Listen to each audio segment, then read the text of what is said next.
there's one particular specific conflict situation that absolutely was all-consuming for me. When I say all-consuming, I felt a pit in my stomach and my throat was tight. Not exaggerating, for almost 2 years.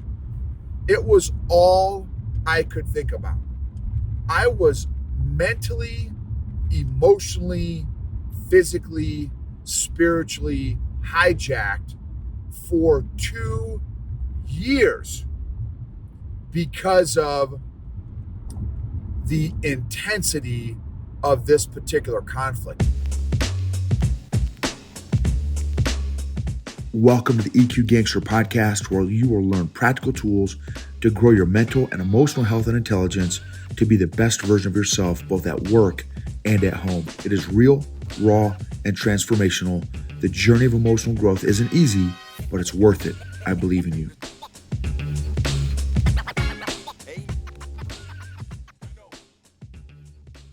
This episode is sponsored by Classical Conversations. Since 1997, Classical Conversations has been equipping families like yours with the resources to homeschool with confidence, following a classical curriculum rooted in a Christ-centered worldview alongside other families in a local community. Homeschooling is doable with Classical Conversations. Check out classicalconversations.com/Gibbons for more information. Again, that's classicalconversations.com/Gibbons, Gibbens. EQ Gangsters. So this episode is going to be about the relationship between a leader's ability to handle conflict and the quality of a leader. I had a recent client share with me during our coaching session that a leader is only as good as their ability to handle conflict. A leader is only as good as their ability to handle conflict. Now, and I just did a social media post about this on LinkedIn and Facebook, and I think also Instagram. And I got a lot of comments and kind of traction, so I want to do an episode about this. That quote, so it clearly not only resonated with other people, it resonated with me, because I used to be an absolute train wreck when it came to conflict. And part of that, well, the foundation was I had very low EQ. So let's start from that point of view or perspective. I also never really saw anyone good or I never saw anyone model what good conflict looked like. The only conflict that I had a mental and emotional file for was a negative file. And you know, I've shared a number of times, have an amazing family. My mom is amazing. My dad was amazing. He died, 13, 14 years ago. So blessed.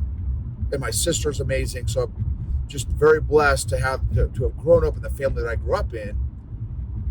And they did 1,000 things right. Conflict wasn't necessarily one of those things that they did that I learned how to do well. And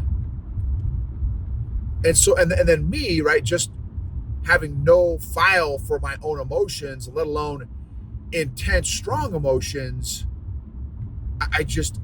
Anyway, so I did not learn it from anybody, or what I did learn was not the best way to handle it. So boom, and guess what? You grow up at, then you hit your teenage years, you go to college, and what's fascinating is about the concept of anger. It seems like men in the U.S. anyway are allowed, or more allowed, to express anger than just about any other emotion. which is kind of interesting and fascinating. I haven't done any research on that. That's totally anecdotal, totally my perspective. And so that quote, when that my client said that, man, it hit me like a ton of bricks, because for most of my life, I have been absolutely terrible at conflict. Not just terrible, I was terrified of conflict. I'm talking, y'all. I wish I could. I'm going to do my best to, like, there's one particular specific conflict situation that absolutely was all consuming for me. When I say all consuming, I felt a pit in my stomach, and my throat was tight. Not exaggerating, for almost 2 years. It was all I could think about. I was mentally, emotionally, physically, spiritually hijacked for 2 years because of the intensity of this particular conflict, and also largely due to, like I said, low EQ. But in addition to that, or as a result of my low EQ, a total emotional codependence with a number of the parties that were involved, which just exacerbated everything. My deep emotional enmeshment and codependence on some of the parties involved, and how much my identity was intertwined, and my value, and my, like, it was like almost every single one of my emotional dysfunctions like came to a head in Grand Central Station in my mind, body, soul, spirit, heart, everything. Like it was like the perfect storm. And again, I tell you, and when it finally snapped, it was literally an adult temper tantrum. I mean, you couldn't have told the difference between a 5-year-old temper tantrum and my temper tantrum as an adult, except for the size of my body. But in terms of my behavior, you picture any 3-year-old or 5-year-old that you've seen have an absolute meltdown. That's exactly what it looked like for me. Embarrassingly, though, and unfortunately, though, I was a grown adult who just acted like an emotional 3-year-old and 5-year-old. So that quote just really slammed me when my client said that. Now, and as I stated earlier, there are a ton of factors that make a good leader, a great leader, a world-class leader, like I did in my recent interview with Margaret Heffernan. If you have not heard that episode, y'all, strongly recommend going back and listening to that episode with Margaret Heffernan, episode 367, I believe. Just fire thoughts, fire. That was one of the questions I asked her. What was the difference between a good leader and a world-class leader? So lots of factors impact the effectiveness of a leader. I do think that my client, when he said that, was also spot on. I do believe that a huge factor of determining how great a leader is, one of those factors is how well they handle conflict. And my grade, score, report card in that particular area of conflict, pre-EQ, was a massive F, massive failing grade.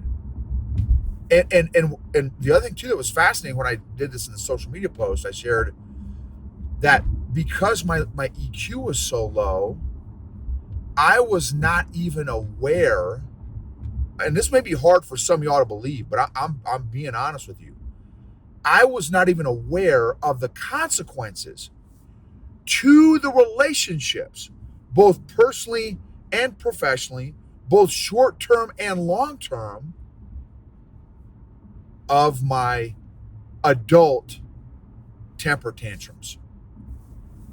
Wasn't even aware of the consequences and how my adult temper tantrums affected my personal and professional relationships, short and long term. Crazy, yo. So it wasn't until I started to grow my EQ, I got on my emotional fitness journey, started to work on my emotional fitness intentionally, daily, regularly, consistently, that I started to realize, wow. Now, I had no emotional management at the time. I had no self-management, but my self-awareness started to grow. I'm like, oh, snap. Okay, one, I'm not liking the fact that I don't feel in control when I get emotionally hijacked and emotionally triggered, and I go from 0 to Incredible Hulk in 0.3 seconds. I don't like that feeling of feeling out of control. Two, I also don't like the feeling of how I immediately changed the environment, vibe, and culture and temperature of whatever room I was in when I went full toddler mode, full tantrum mode. Didn't like that dynamic. Because now, again, because my awareness was growing, I was like, wow, not only do I not like it, man, I'm embarrassed for myself. And I'm embarrassed for how I'm making other people feel because of my adult temper tantrum, toddler tantrum, and not able to control it at that particular phase. But that was a milestone or phase along the way that I had to have to get to where I'm at now. Well, and now, thank God, so there was another one. So then I got to a point where, okay, so now I'm aware of my toddler tantrums and how it's affecting not only myself but other people. Then I started to get better and develop the tools, the awareness and the tools, the management skills to manage my anger, my temper. And now, by God's grace and a lot of very intentional emotional fitness exercises, I am able to, now I don't go to a 10 anymore. I'll go to a 4. That's my new 10 is a 4, which I wish I could tell you, like, if that was the only change that has happened in my life, that would be that would be life changing. And thank God that's not the only change. That there's a truckload of other areas in my life that I've been able to transform and change in as a result of all this emotional fitness that I've been doing, and giving God access to my emotions and like, hey, God, help me out with this. Like, expose the areas and the emotional origin stories of my emotional injuries and my coping mechanisms and behaviors, unhealthy behaviors, so that you can start healing some of those areas, and I can start doing my piece of that as well. But it has been life-changing, y'all. Life-changing. Just to be able to say that conflict no longer consumes me. Man, I wish I could tell you how big a deal that is in my life. It was all consuming. And now,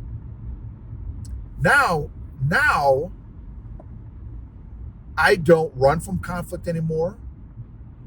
Now I can logically, rationally think through conflict without getting my emotions spun up and negatively affecting, impacting, and disabling or hindering my ability to think about conflict and whatever conflict situations that I may find myself in. And I'm able to handle whatever conflict situation I'm in in a much safer, healthier, more productive way, not just for me, but for everyone that may be involved in that particular conflict. Now, I'm not saying I've arrived and I'm like God's gift to conflict now by any stretch, but from where I was to where I'm at now,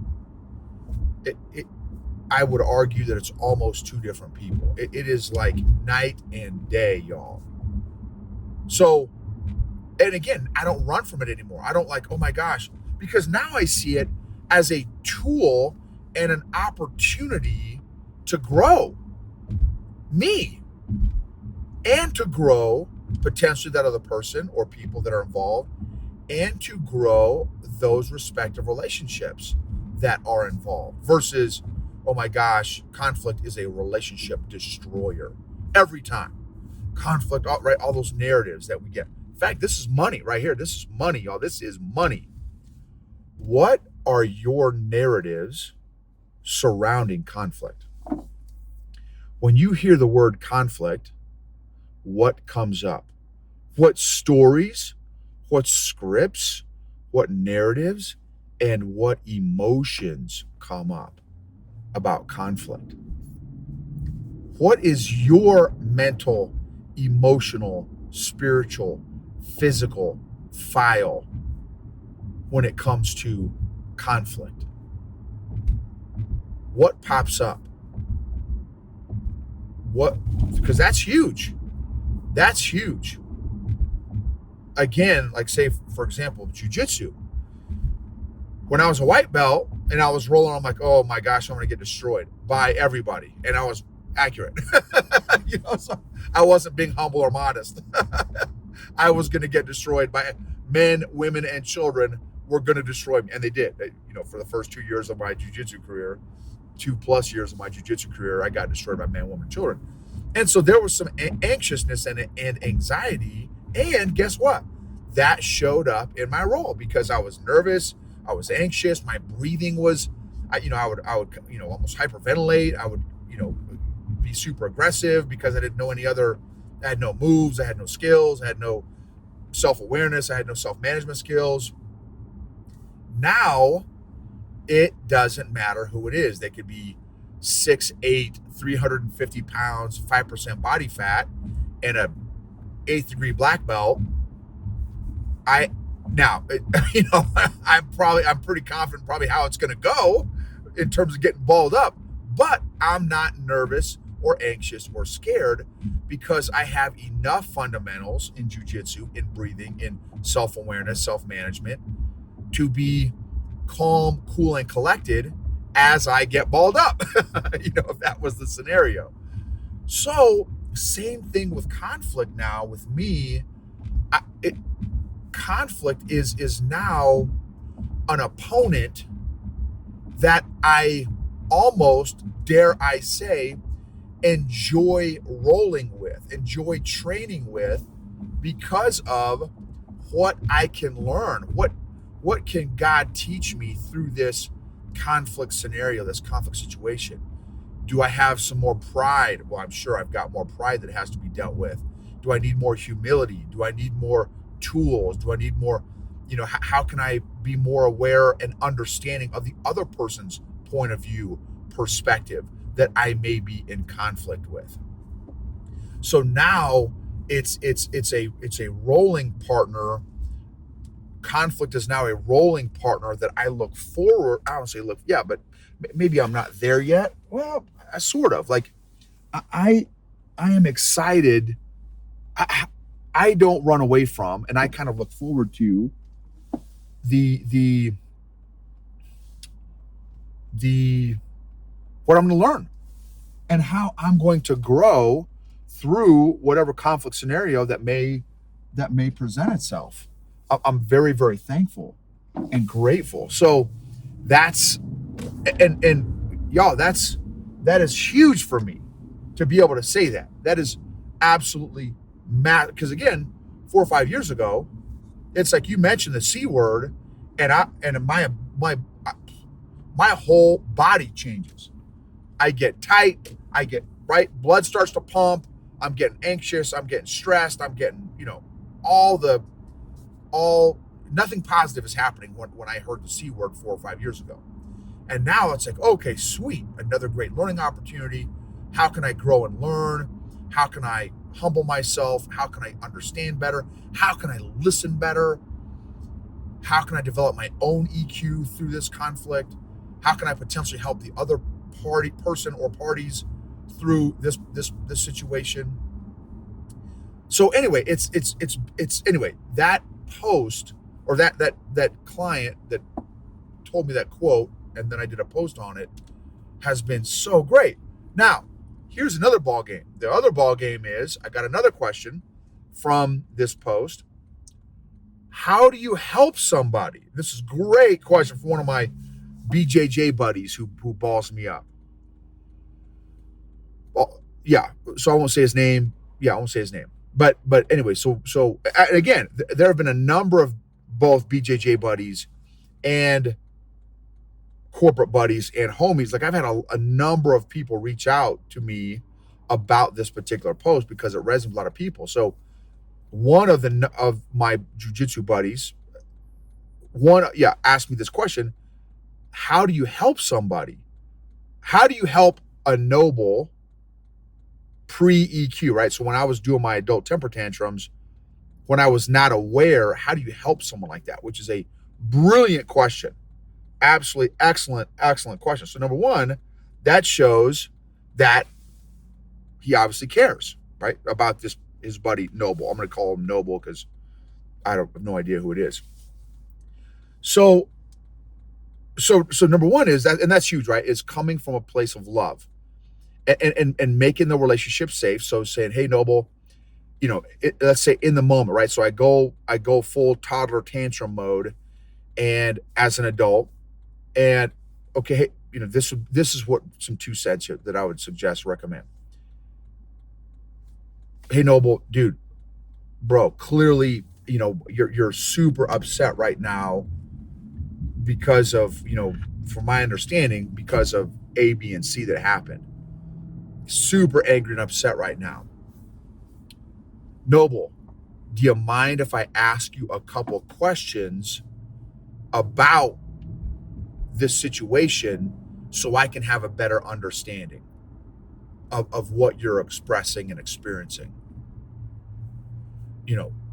And here's the power behind that. There's a couple things. There's some psychology and physiology going on right there with just that, how I did that question.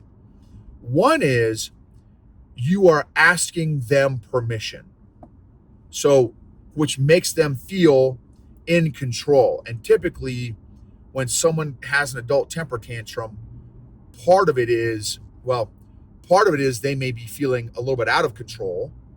And so helping them get some control back can be very helpful. So, hey, do you mind? So getting permission to ask some more questions, number one. Then number 2 is when you ask logical questions about emotions, it helps that person, including yourself, if you need to do this to yourself, but it helps that person it helps their brain pull control back from the emotional side of their brain and get it balanced again with the rational, logical side of their brain, just by being inquisitive, curiosity with grace, not critique and judgment. Curiosity with grace and love, not critique and judgment. So, hey, Noble, dude, totally. And then here's the other thing you're doing by doing what I said too. Noble, dude, it seems like, you're super upset right now. You're super pissed.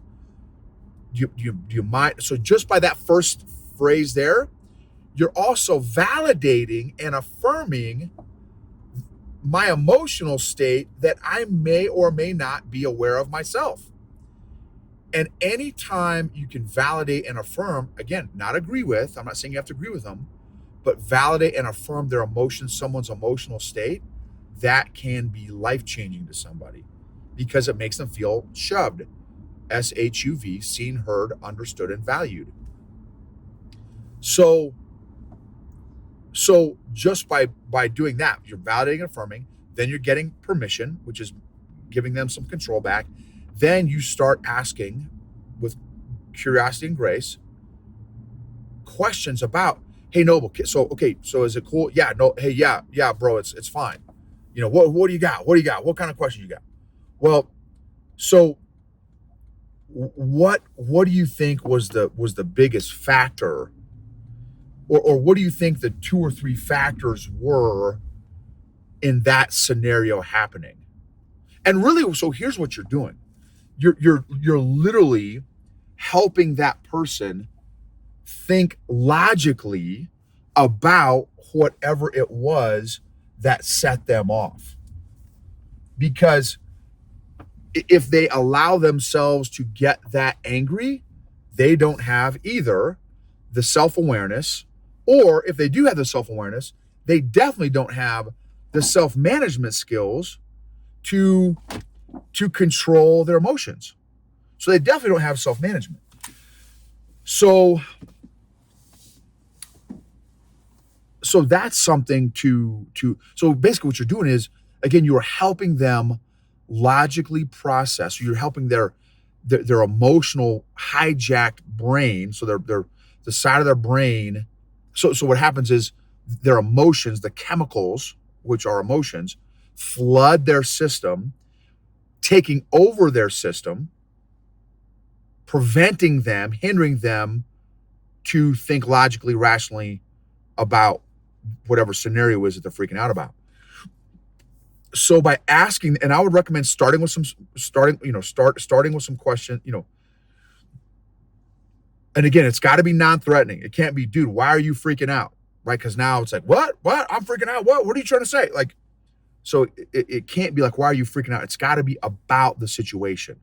Like, genuinely help them unpack whatever it is that they're spun up about, to understand them better and to understand the situation better, which will help them process what they're going through, which they are not doing well, clearly, in that moment, because they are freaking out.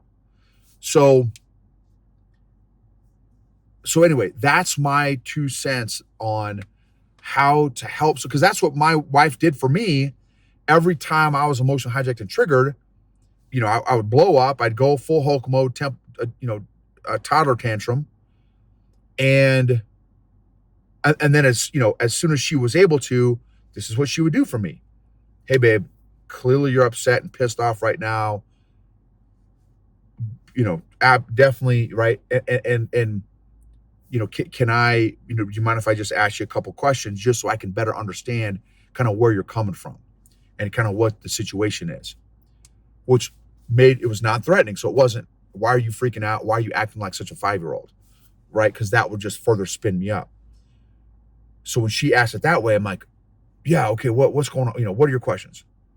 Well, okay, so question 1 is, can you tell me, maybe break down maybe some of the emotions that you're feeling right now? One of them definitely has to be anger, because that's what I'm understanding. But is it all, you're also frustrated? Do you also feel like you're, disappointed or sad, or like, what are some of the other emotions in there? And I'll be honest with you, a lot of times I couldn't answer that. I have no idea. I don't know what emotions I'm feeling. Okay, cool, no sweat. But again, it was a logical question about my emotions. So it didn't spun me up. It's slowly starting to flush out all those chemicals, those emotions from my system, and get me more balanced back with my rational thinking brain. So then it'll be like, okay, So, okay, so from my understanding, again, you got really upset when Frank or Bob or Biff said this. So where was he coming from? How, can you just help me understand where was he coming from when he said that? Right? Anyway, it just be curious about their situation and the situation and again, by you asking those questions, it will help them. So anyway, you can tell the quality, and I've also heard it said this way: you can tell the quality of a leader by the size of the things that make them angry. I've also heard it said that way. But when that client said it the way they did, a leader is only as good as their ability to handle conflict. Man, it was powerful. So would love to hear your thoughts on this episode. Hit me up on social media, hit me up on YouTube or the podcast. Would also super love if you wouldn't mind rating and reviewing. Being able to see those ratings and reviewings really helps out the podcast and get it in front of more people because of the algorithms and stuff. And so, and if you could include what makes an impact for me, obviously, is helping leaders become more emotionally healthy. But if you give a specific takeaway, that is what I really appreciate. If you rate and review it, like, okay, Noble, episode 322, when you interviewed so and so, or when you said this point, it really hit me this way, and this is what I learned. That is super helpful for me. So thank you for letting me be part of your journey. Emotionally healthy people help heal other people emotionally. And something that is so huge is I'm working with a number of these other clients and companies. Emotionally healthy leaders create emotionally healthy cultures and organizations, which lead to and create maximized results, outcomes, performance, and engagement.